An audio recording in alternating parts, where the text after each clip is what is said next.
Você já percebeu que algumas histórias simplesmente não morrem? Elas atravessam séculos, mudam de forma, mudam de linguagem, mas continuam voltando, como se algo nelas estivesse incompleto. Atlântida é uma dessas histórias, porque se fosse só um mito inventado, já teria sido esquecida. E se fosse apenas um fato histórico simples, já teria sido resolvida. O incômodo começa exatamente aí. Atlântida não se encaixa em nenhuma dessas caixas. Tudo o que sabemos sobre ela vem de 2 textos escritos há mais de 2000 anos, por Platão. E aqui está o primeiro ponto que quase ninguém conta. Platão não escreve como um contador de histórias qualquer. Ele escreve como filósofo. Cada diálogo dele tinha um propósito, uma crítica, um alerta. Então a pergunta não é apenas Atlântida existiu, mas por que Platão precisaria inventar uma cidade inteira para transmitir essa mensagem? Platão descreve Atlântida como uma civilização extremamente avançada, organizada, rica, poderosa, respeitada, uma sociedade que dominava o mar, a engenharia, a política. Não era um povo primitivo, pelo contrário, era quase perfeita, e talvez seja exatamente por isso que ela caiu. Segundo o próprio relato, Atlântida não foi destruída por falta de tecnologia ou conhecimento, mas porque perdeu algo invisível, o equilíbrio entre poder e virtude. Agora pense comigo. Se Platão quisesse apenas ensinar uma lição moral, por que dar tantos detalhes geográficos? Por que falar de oceanos, ilhas, anéis concêntricos, metais específicos, rituais, leis, templos? Isso é informação demais para uma simples metáfora rasa. E, ao mesmo tempo, é simbólico demais para ser tratado como um relatório histórico comum. Atlântida vive exatamente nessa fronteira desconfortável entre fato e significado, e é aí que muita gente erra. Tentam provar que Atlântida existiu apenas apontando um ponto no mapa. Outros tentam desacreditar tudo dizendo, é só um mito. Mas e se as duas coisas estiverem incompletas? E se Atlântida for uma história real transformada em símbolo, ou um símbolo construído a partir de algo real? Curiosamente, várias culturas antigas falam de civilizações destruídas por água, fogo ou catástrofes repentinas.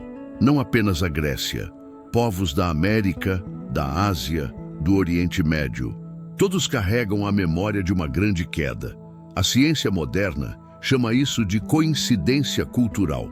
Mas coincidências não costumam se repetir tantas vezes sem deixar rastros. Existe um detalhe ainda mais inquietante. Platão afirma que essa história não nasceu na Grécia.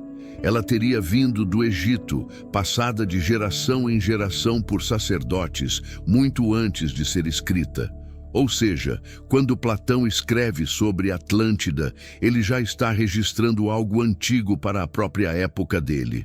Isso muda completamente a forma como olhamos para esse relato. Talvez Atlântida não precise ser escolhida entre real ou mítica. Talvez ela seja as duas coisas ao mesmo tempo. Um evento real que ganhou camadas simbólicas ao longo do tempo. Ou um símbolo tão poderoso que atravessou eras porque descreve algo que sempre se repete. Civilizações que crescem, se tornam confiantes demais, acreditam que são invencíveis, até o momento em que descobrem que não são. E aqui está a ferida que quase ninguém gosta de tocar. Atlântida pode não ser apenas sobre o passado. Pode ser um espelho, um aviso, uma lembrança desconfortável de que avanço sem consciência sempre cobra um preço. E talvez seja por isso que essa história ainda nos prende, ainda nos chama, ainda nos provoca, porque no fundo a pergunta nunca foi apenas se Atlântida existiu, mas se nós estamos repetindo o mesmo caminho. Quando a ideia de Atlântida deixa de ser apenas filosófica, a pergunta muda de forma. Ela deixa de ser se existiu e passa a ser onde isso poderia ter acontecido. E é curioso como essa pergunta incomoda tanto, porque buscar um lugar é tentar transformar algo quase mítico em algo palpável. É tirar a Atlântida do campo do imaginário e colocá-la no chão, no mapa, no mundo real. Platão descreve Atlântida como uma ilha além das colunas de Hércules, que hoje conhecemos como o Estreito de Gibraltar. Para os gregos, aquilo já era o fim do mundo conhecido. Tudo que existia além dali era envolto em mistério. Mas o detalhe inquietante é que, geograficamente, essa descrição não é absurda. Ela aponta para o Atlântico. E quando olhamos para o fundo do oceano, percebemos algo que raramente é dito. O nível do mar já foi muito mais baixo do que é hoje. Há cerca de 12 mil anos, grandes áreas que hoje estão submersas eram terra firme. Isso não é teoria alternativa, é geologia. Regiões costeiras inteiras desapareceram com o degelo do fim da última era glacial. Agora imagine civilizações costeiras avançadas, construídas próximas ao mar, sendo lentamente engolidas por ele. O oceano não destrói apenas, ele apaga, ele cobre, preserva e, ao mesmo tempo, esconde. É por isso que tantas teorias apontam para lugares diferentes. Alguns veem Atlântida no Mediterrâneo, ligando a história à erupção de Santorini, que destruiu parte da civilização minoica. Outros olham para o sul da Espanha, onde formações circulares no Parque de Doñana lembram de forma inquietante os anéis descritos por Platão. Há ainda quem leve o olhar para o Saara, um detalhe que parece absurdo até lembrarmos que o deserto já foi verde, cheio de rios e lagos. E aqui entra uma curiosidade que quase ninguém conta. Imagens de satélite revelam estruturas antigas sob a areia do Saara que seguem padrões urbanos. Linhas, ângulos, formas geométricas. Não é prova definitiva de Atlântida, mas é prova de algo ainda mais desconfortável. A história humana conhecida pode ser muito mais recente e limitada do que imaginamos. Outros vão ainda mais longe e falam da Antártida. Não como ela é hoje, congelada, mas como poderia ter sido antes de ser coberta por gelo. Mapas antigos, como o de Piri Reis, mostram a Antártida sem gelo séculos antes de isso ser oficialmente conhecido. A pergunta inevitável surge: quem mapeou isso? E quando? Mas aqui é importante não cair na armadilha do sensacionalismo. Nem toda formação estranha no fundo do mar é uma cidade. Nem toda simetria natural é obra humana. E talvez o maior erro seja tentar encontrar uma Atlântida perfeita, exatamente como descrita, intacta, esperando ser descoberta como uma ruína comum. A realidade raramente funciona assim. O que realmente chama a atenção é o padrão. Cidades submersas existem. Dwarka, na Índia, está debaixo d'água. Yonaguni, no Japão, desafia arqueólogos até hoje. Alexandria perdeu parte de sua grandiosidade para o mar. Essas não são lendas, são fatos, e mostram que o oceano já engoliu histórias inteiras sem pedir permissão.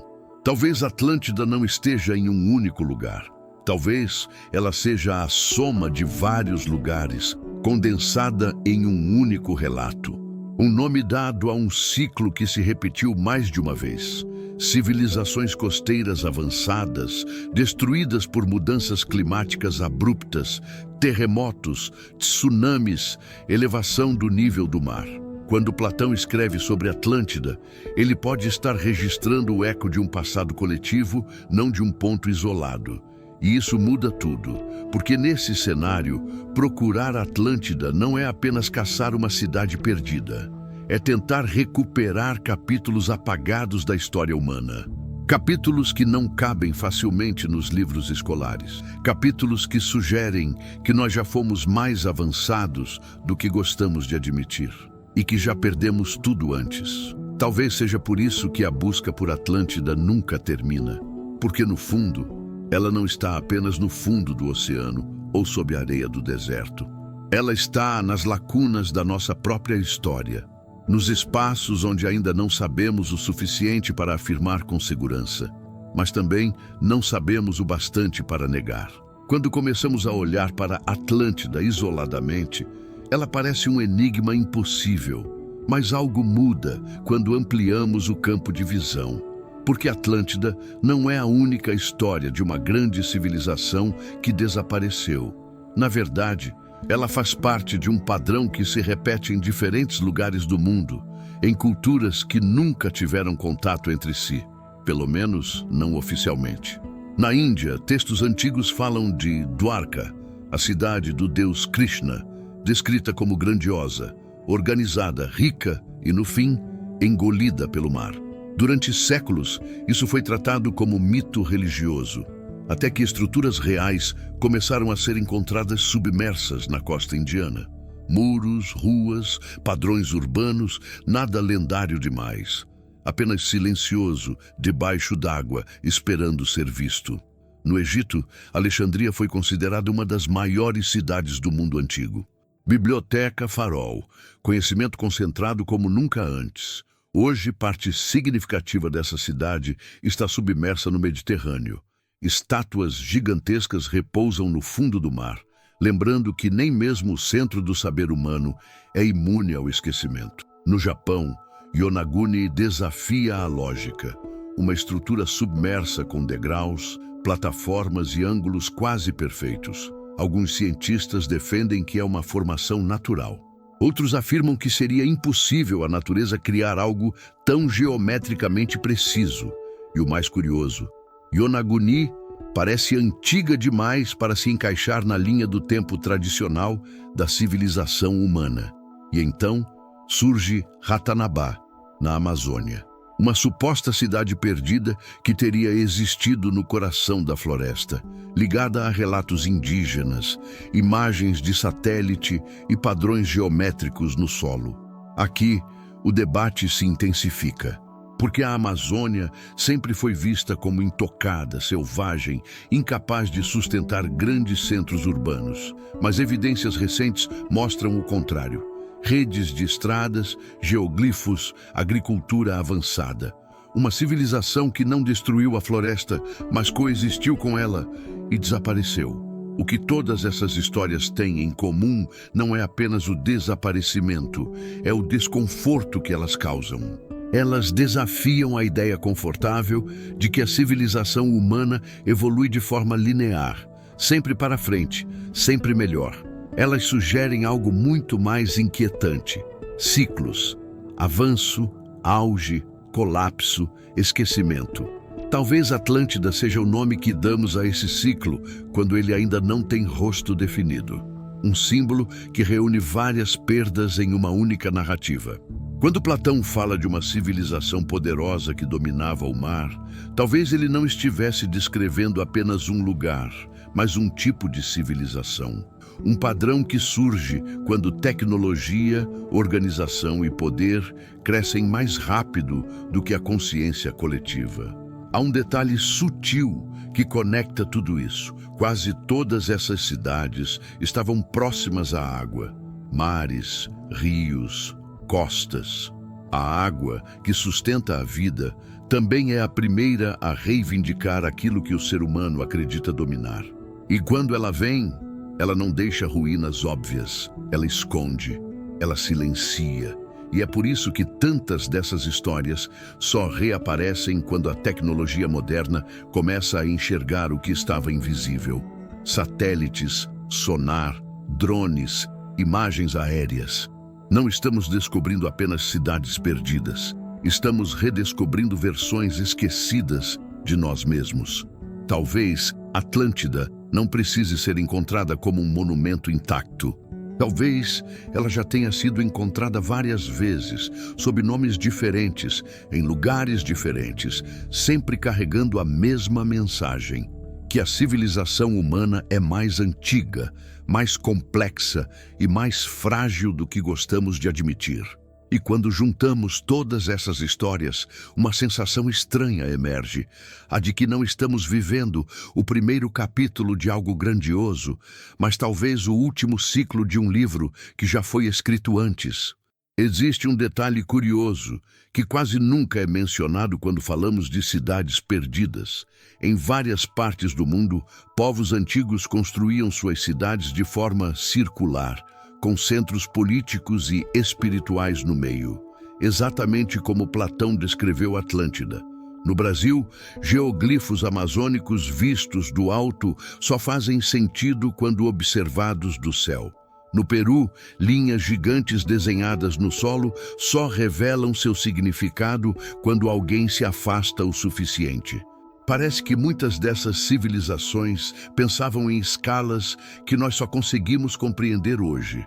Outro fato intrigante: algumas das pirâmides mais antigas do mundo não estão no Egito. Estão submersas, espalhadas pelo planeta, invisíveis a olho nu. Estruturas submersas, próximas a Cuba, por exemplo, foram detectadas por sonar a profundidades que sugerem uma idade muito anterior ao que a história oficial aceita. Não existe consenso. Mas existe algo ainda mais perturbador. Ninguém conseguiu explicar completamente o que são. E enquanto isso, mapas antigos continuam desafiando o tempo. Mapas que mostram costas detalhadas antes mesmo de elas serem oficialmente descobertas. Mapas que parecem ter sido feitos por alguém que via o mundo de cima. Não com satélites, mas com conhecimento que simplesmente não se encaixa na narrativa tradicional. Talvez o mais desconcertante de tudo seja perceber que, em várias culturas, existe a mesma advertência. Quando uma civilização acredita que domina tudo, ela começa a perder aquilo que a sustentava. Os maias falavam disso. Os egípcios falavam disso. Platão falou disso. A história parece insistir em repetir o aviso, como se estivesse esperando que desta vez alguém realmente escutasse. E aqui está a pergunta que não quer calar. E se Atlântida não for apenas uma cidade perdida, mas uma mensagem deixada para quem viesse depois? Um lembrete de que conhecimento sem consciência não salva ninguém, de que tecnologia sem equilíbrio não garante permanência, de que o verdadeiro colapso começa muito antes das águas subirem. Se essa história faz você olhar para o mundo de hoje com um pouco mais de atenção, então ela já cumpriu seu papel. E talvez o próximo passo seja continuar explorando esses mistérios juntos, conectando os pontos que quase ninguém conecta. Se você sentiu que esse conteúdo te fez pensar, curta esse vídeo, compartilhe com alguém que também gosta de questionar o que parece óbvio e se inscreva no canal, porque ainda existem muitas histórias esquecidas, muitos padrões escondidos, e quanto mais a gente olha, mais percebe que o passado nunca esteve tão próximo.